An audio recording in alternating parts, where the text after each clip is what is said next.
I found the book in our bedroom drawer. Witches Who Embrace Freely, marked with notes in my wife's handwriting. Beside it was a planner with two names I didn't recognize.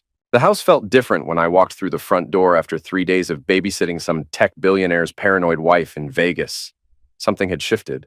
The living room smelled like sandalwood and patchouli, scents that had never existed here before.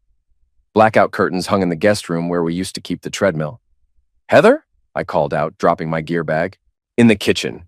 Her voice carried that artificially bright tone she used when hiding something. I found her at the island, laptop open, typing furiously. She snapped it shut the moment I appeared.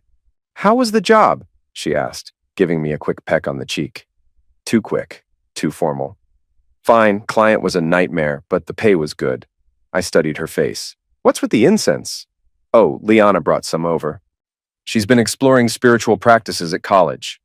Liana, Heather's daughter from her first marriage. 21 years old and convinced the world owed her something.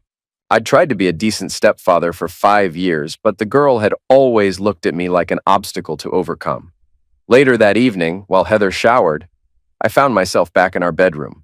The drawer was slightly open, not like Heather, who is methodical about everything. Inside, beneath jewelry boxes, sat the book, Witches Who Embrace Freely, Reclaiming Your Sacred Sensual Power. I flipped through pages highlighted in pink and blue. Heather's neat script filled the margins alongside Liana's sloppy scrawl. Energy portals through intimate connection. Traditional marriage as spiritual imprisonment. Reclaiming your divine feminine through multiple partners. In Liana's handwriting, "Mom, this chapter is perfect for you. Dad would never understand, but you deserve this freedom." In Heather's, "Finally makes sense. Why did I wait so long?" I photographed every annotated page, then returned the book carefully. The next morning, Heather was gone before I woke up. Note on the counter, "Grocery shopping and errands. Back by dinner. Love you." But her car was in the driveway. I called my rideshare contact, an old client who owed me a favor. Within an hour, I had confirmation. Heather had taken 3 Uber rides in the past week, all to Oasis Springs Resort, 40 minutes outside town. I drove there in my pickup, not the black SUV Heather would recognize. The resort catered to wealthy couples looking for spiritual retreats and consciousness expansion. "I'm here to surprise my wife," I told the young clerk. "Heather Rusk, room 702. "Oh, how romantic. Yes, Miss Rusk is already here with her guest." They checked in this morning for the 3-day intensive. 3-day intensive. With a guest. I didn't storm the building. Instead, I parked across the street and waited. 5 years in Army Special Forces had taught me patience. 12 years running a private security firm had taught me that information was more valuable than confrontation. At 6:47 p.m., I saw her. Heather emerged from the side entrance, hair disheveled, wearing clothes I'd never seen before. Behind her walked Marcus Webb, a former client who'd hired my firm 2 years ago. They were holding hands. I captured everything on camera. The intimate touches, the kiss they shared before getting into separate cars. Professional documentation. Evidence. Heather arrived home at 8:15 p.m., chattering about her amazing spa day with the girls. She described facials and massages in vivid detail, painting a picture of relaxation and female bonding. I played along, smiled, asked follow-up questions, let her weave her web of lies while I planned my next move. That night, as she slept beside me, I stared at the ceiling and felt something cold settle in my chest. Not just anger. That would have been simple. This was the same calculating calm I'd felt in combat zones. My wife was playing a game I didn't know had started, but I was about to teach her that I'd been playing games like this much longer. The shadow company was registered in Delaware under Sacred Feminine Enterprises, LLC. It took Reyes exactly 18 hours to trace the money trail from Heather's account to Marcus Webb's holistic life coaching empire. "Your wife's been paying for her Energetic Awakening Premium membership," Reyes explained over encrypted video chat. My old Army buddy had traded his sniper rifle for keyboards, but his attention to detail remained razor sharp. Monthly payments of $2,000 for 4 months. $8,000 funneled to this guy. What else? The coaching business is just the front. Webb's running a high-end escort service disguised as spiritual guidance. Your stepdaughter? She's not just a client, she's recruiting. The next hour revealed a sophisticated scheme. Liana had infiltrated online communities for spiritually awakening women, targeting married women in their 30s and 40s. She'd position herself as an enlightened college student who'd discovered the secret to feminine power, then gradually introduce them to Webb's advanced practices. Reyes pulled up recovered text messages between Liana and Heather from 3 months ago. Liana, Mom, I found something that might help with what we talked about. About feeling trapped and unfulfilled. Heather, honey, I don't know if I should be discussing my marriage with you. Liana, this isn't about betraying Damien. It's about becoming who you're meant to be. Heather, what did you have in mind? Liana, there's this retreat. Women rediscovering their power. My friend went and said it saved her relationship because she finally felt complete. There's more, Reyes continued. Audio files from 6 months ago. He played a recording. Liana's voice. The key is making them think it was their idea. Plant the right seeds and they'll convince themselves they're choosing freedom instead of adultery. Webb's voice responded. And if the husbands become problems? Damien thinks he's so tough with his military background, but he's old school. Honor and loyalty make him predictable. He'll try to fight fair while we'll be 3 steps ahead, playing by different rules entirely. They weren't just targeting my marriage. They were planning to destroy my life. There's one more thing, Reyes said quietly. Someone's been probing your client database. I traced the digital fingerprints. Heather. She's been copying client information for weeks. Names, addresses, security protocols. Everything's being forwarded to Webb's encrypted server. The scope of the betrayal hit me like a physical blow. My clients trusted me with their safety, their secrets, their lives. Politicians, celebrities, business leaders who'd hired me because of my reputation for discretion. What do you want me to do? I walked to my office window and looked out at the street where I'd tried to live an honest life. None of that mattered now. Document everything, build an airtight case, then help me burn their entire operation to the ground. That night, I confronted Liana directly. She was house-sitting while Heather visited her sister. I found Liana in our living room, laptop open, conducting a video conference with a group of women. Ladies, this is exactly what I mean about reclaiming your space, she was saying. Sometimes you have to temporarily take over masculine energy environments. She was using my house as a backdrop for her recruiting operation. I walked into frame deliberately. Liana, we need to talk. She quickly ended the call and spun around, annoyed. What the heck, Damien? I was in the middle of an important session. I know what you're doing, the coaching scam, Webb. The way you manipulated your mother into betraying her marriage and compromising my business? For a moment, the mask slipped. I saw calculating coldness underneath her 21-year-old facade. Then she laughed. Prove it. I don't need to prove anything to you. I'm telling you, it stops now. Or what? You'll throw a tantrum. Mom's happier than she's been in years. She's finally discovering who she really is instead of playing housewife to some washed-up soldier boy. I stepped closer, not threatening, just close enough that she had to look up to meet my eyes. You know what your problem is, Liana? You think you're the smartest person in any room. You think everyone else is playing checkers while you're playing chess. I am. No, I said, my voice dropping to the tone I'd used with enemy combatants. You're playing chess while I'm playing war. And in war, there are no rules except survival. The footage was damning, crystal clear, professionally shot, and completely legal. I'd installed cameras in my own property. Webb's intensive retreat sessions included activities that would make a pornographer blush, all conducted in my guest room while I was away on business. She brought him here? Reyes asked as we reviewed the files. Your house? 3 times in 2 weeks, always when I was scheduled to be out of town overnight. The video showed Heather leading Webb through my workspace, pointing out client files, explaining security protocols, demonstrating how I accessed encrypted databases, corporate espionage in real time. She's downloading your entire client list onto a thumb drive, Reyes muttered. I switched to audio recordings from the dining room. Heather and Webb sharing wine. Webb, the military contacts could be especially valuable. Defense contractors, political figures, foreign nationals under protection. Heather. Damien's stupidly ethical about confidentiality, but that just means the information is more valuable, right? Webb. Your stepdaughter was right about this. Being a goldmine. Heather. Liana's brilliant. I never would have thought to approach it this way without her guidance. They weren't just stealing information. They were actively sabotaging my reputation and setting me up for criminal charges. Another recording, Liana's voice. The goal isn't just to get Mom free from the marriage. It's to make sure Damien can't retaliate. You can't run a security business from prison. You can't afford lawyers when all your assets are frozen. And if he fights back, he won't. Not effectively. I've studied him for 5 years. He's got this rigid moral code that makes him predictable. He'll try to handle things the right way while we systematically destroy him through vectors he doesn't even know exist. 3 days earlier, I'd received notice of a federal audit targeting my business. Anonymous tips about suspicious financial activity. 2 high-profile clients had already terminated their contracts. In the security business, reputation was everything. They've been planning this for months, Reyes observed. Yeah, and it's working. But here's what they didn't count on. I'm not the man they think I am.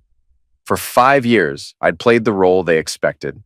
The honest veteran, the patient stepfather, the trusting husband. But that man was a performance. Underneath was someone much more dangerous. The confrontation came Thursday morning. I was leaving the gym when Marcus Webb approached me in the parking lot, flanked by 2 men who carried themselves like ex-military. Damian Rusk, Webb said, stopping 10 feet away. We need to talk. Do we? I continued walking toward my truck, keeping peripheral vision on his backup. I wasn't aware we had anything to discuss. There's been some confusion about boundaries lately, some unnecessary surveillance of my business activities. I stopped and faced him fully. Webb was mid-40s, 6 feet, built like he spent serious time in the gym. Probably thought his muscle made him intimidating. He was wrong. Surveillance? I prefer quality control. Your wife is exploring her spiritual growth. That threatens you because you can't control it. But fighting this will only make things worse. Worse how? Your business is already under federal investigation. Clients are leaving. Word gets around fast that Damian Rusk might be dirty. He smiled coldly. Be a shame if more evidence surfaced. The threat was clear. Back off or face complete destruction. You know what's funny? You think you're in control here. You think you've got all the angles covered? Don't I? I smiled. And something in my expression made his backup tense. Webb, let me tell you something about warfare. The side that thinks they've already won is usually about to lose everything. Is that a threat? It's an education. Before he could respond, I was moving. Combat reflexes kicked in as his left guy reached inside his jacket. I drove my elbow into his solar plexus while grabbing his wrist, twisting until bones cracked. His pistol hit the pavement as he doubled over. The second man was faster, already drawing his weapon, but I'd pivoted, using his partner's body as cover while driving my knee into his gun hand. The shot went wide, shattering a car window 50 yards away.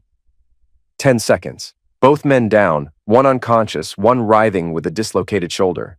Webb stood frozen, mouth hanging open. Here's what's going to happen, I said conversationally, picking up the dropped weapons. You're going to call off your little investigation. You're going to return every piece of stolen information. And you're going to disappear from my wife's life permanently. You're insane, he whispered. No, I'm done playing games by your rules.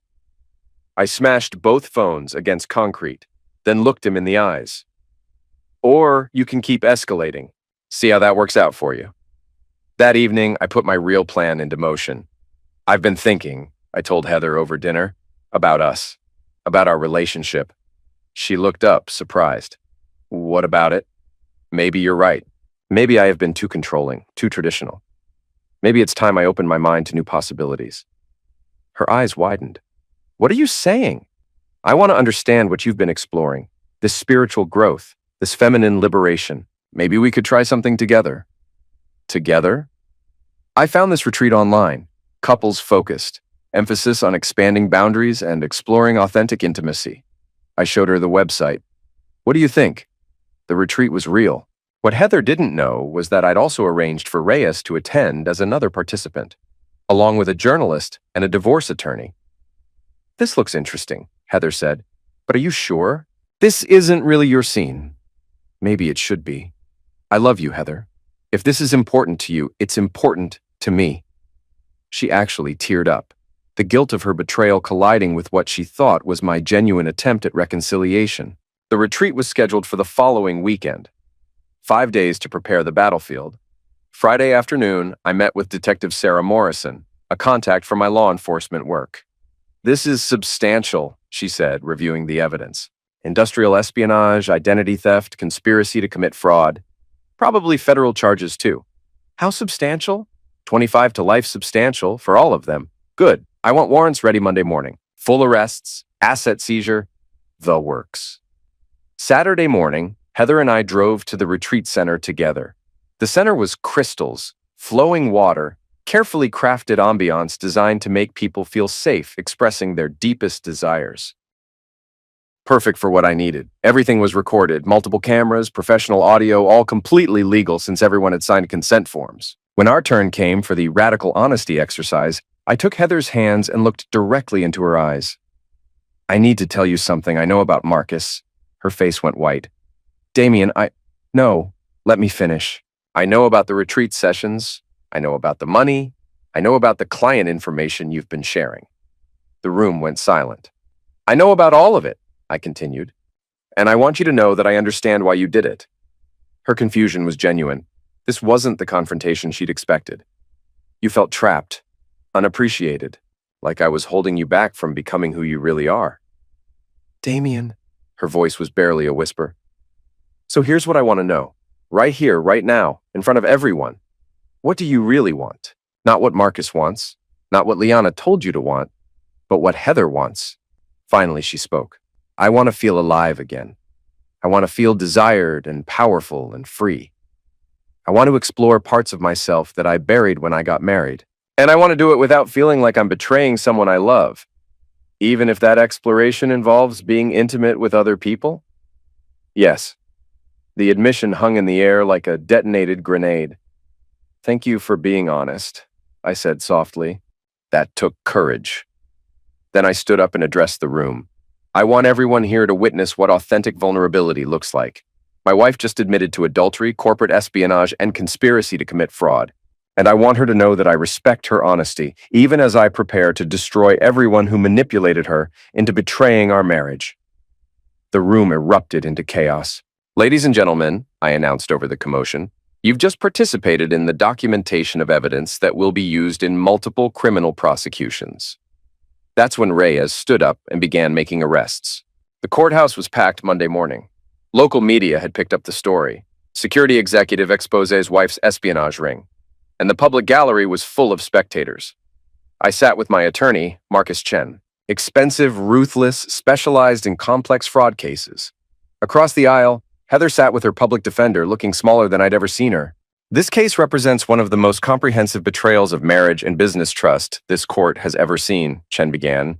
Mrs. Rusk systematically violated every aspect of her marriage contract while conducting corporate espionage against her husband's legitimate security business. Financial records appeared on the large screen. The evidence will show that Mrs. Rusk transferred over $37,000 of marital assets to finance an operation designed to destroy her husband's reputation and livelihood. The next 2 hours were methodical destruction. Audio recordings of Heather coordinating theft, video evidence of corporate espionage, financial records showing money laundering, screenshots of classified information being sold to foreign buyers. When it came time for witness testimony, I took the stand. How did you first discover your wife's activities? I found annotated books about opening marriages hidden in our bedroom. When I investigated, I discovered she'd been attending sessions with Marcus Webb. When did you realize this involved more than adultery? When I discovered she was copying my client database. At that point, I understood this was a threat to national security, not just marital infidelity. Why didn't you confront your wife immediately? Because confrontation without evidence is just emotion. I needed to understand the full scope of the operation. Too many people were at risk. My clients, their families, potentially national interests. Chen showed screenshots from Heather's social media posts made after the retreat. Even facing criminal charges, she'd been posting about masculine fragility and patriarchal retaliation. The defense's case was brief and ineffective. Heather took the stand and made everything worse. I felt trapped in a marriage that wasn't allowing me to grow. My stepdaughter showed me that there were other possibilities. Chen's cross-examination was surgical.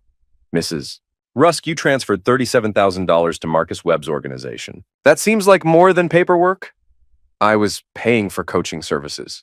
Coaching services that included recording your husband's confidential business conversations? Sometimes. So you recorded private conversations with your husband and distributed them to strangers as examples of masculine control? It sounds bad when you put it that way. How should it sound, Mrs.? Rusk? No answer. Judge Williams had heard enough. This court finds clear and convincing evidence of fraud, theft, breach of fiduciary duty, and intentional interference with business relationships. Mrs. Rusk, your actions represent a profound violation of marriage, business ethics, and basic human decency.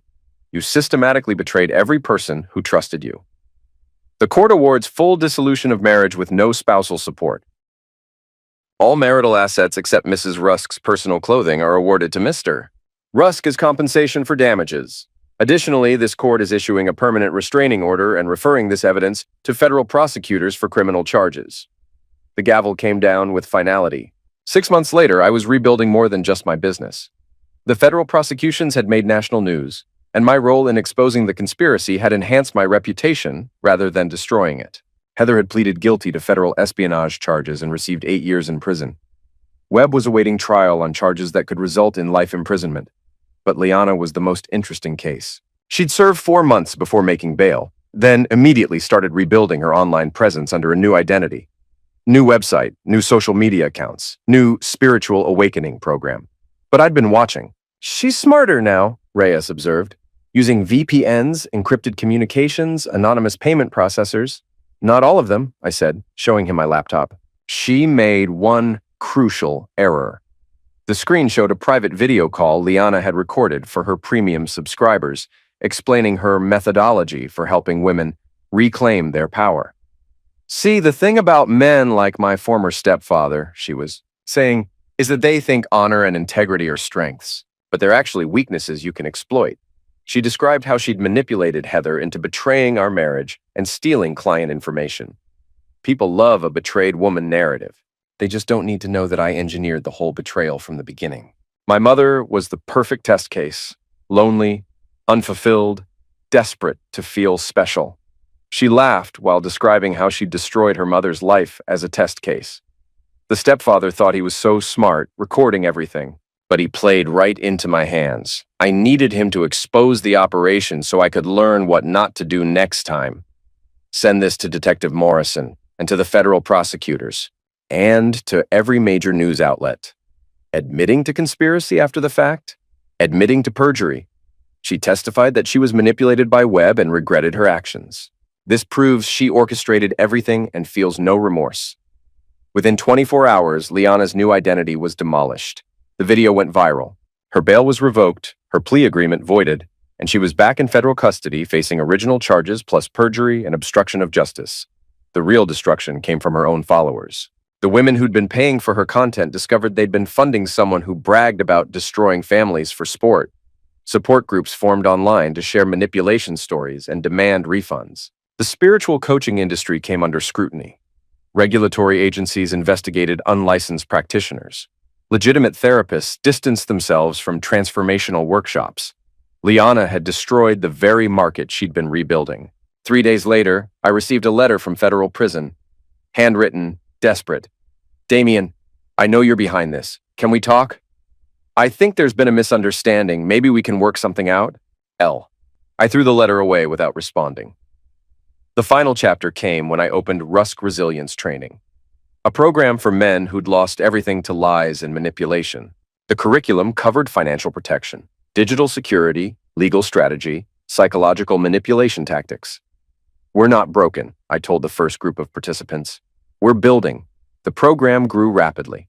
Word spread through military networks, law enforcement communities, business associations, men who'd been financially destroyed by divorce fraud, fathers who'd lost custody through false allegations, entrepreneurs whose partners had sabotaged their companies. All learning the same lesson.